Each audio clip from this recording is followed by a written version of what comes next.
Hello and welcome back to another session of Therapy and Panels with the Super Guru.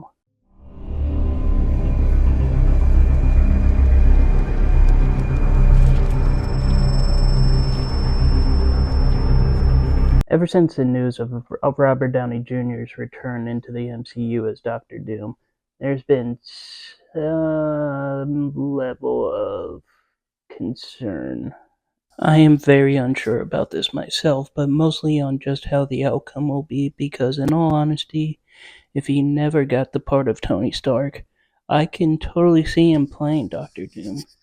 This could just be me, but Doom and Tony have had a lot in common, in my opinion, with their incredible intellect and narcissistic, overinflated ego. So the real problem I see with this casting now is that people will only be seeing Tony Stark and not Doctor Doom. For today's session, I need to give you all a tiny bit of a spoiler alert for two books.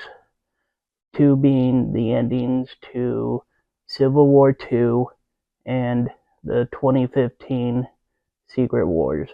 During the events of Civil War II, at the end of it, Iron Man is left in a coma, so at the time of this book's run, Tony Stark is incapacitated. And during the ending events of the Secret Wars event, Doctor Doom has his face restored, and he is having a eternal faith of changing his ways. And the best way to see how well that happens would be the beginning of today's session with the infamous Iron Man #1. The cover gives a strong, off-putting feel of creepiness to it with the close-up of face of Doctor Doom, which seems like the Iron Man armor is being infused into Doom's armor. I really think it works for the story we will be reading. We begin the story with a flashback from a long time ago now when Doom was a part of a group called the Cabal. Think the Illuminati, but with more villains in the group, as they are waiting for the final member of the group to arrive. We also get a one-sided conversation from the villain simply named the Hood trying to ask some personal questions to Doom.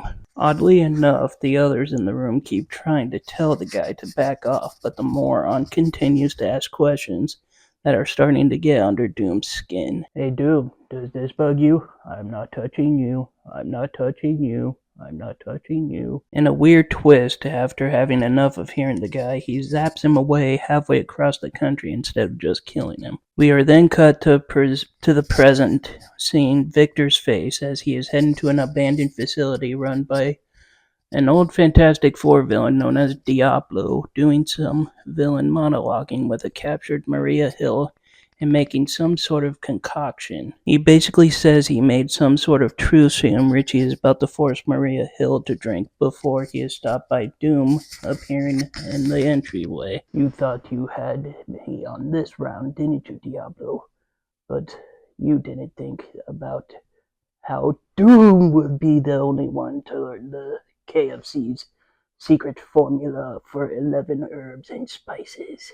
Without really breaking a sweat, he defeats Diablo and saves Maria Hill, promising to never speak of this to anyone, leaving her confused as he vanishes. We then cut to the University of Cambridge, where Doom walks up to a woman named Professor Amara, who he obtained the lab for on her due to her work on Alzheimer's. They discussed what happened to Tony during the Civil War II event, as Amara starts to question why Victor is here. Just as he leaves, she gets a visit from someone looking for him. What did Doom want with Dr. Pereira, who is seeking out Dr. Doom? Well, as always, I'm going to have you go search out this book to find out yourself. Altogether, for just a setup for future stories, it is pretty decent. Despite trying to turn over a new leaf, you can still see the arrogance of Doom on display with his interactions. The only real question that really sticks out to me personally with this issue, without trying to spoil anything, is why make Doom Iron Man? Why not just let him still be Doctor Doom using his own tech and whatnot? Doesn't really make much sense in my opinion. Maybe that'll be explained in future stories, But in all honesty, for a beginning to a series, it's not that bad. That's all the time we have for today. I'd like to thank you all for tuning in. If you liked the video, please like, comment, subscribe, and be sure to ding the bell to get alerted on any future episodes. And as always, this is the Super Guru signing off.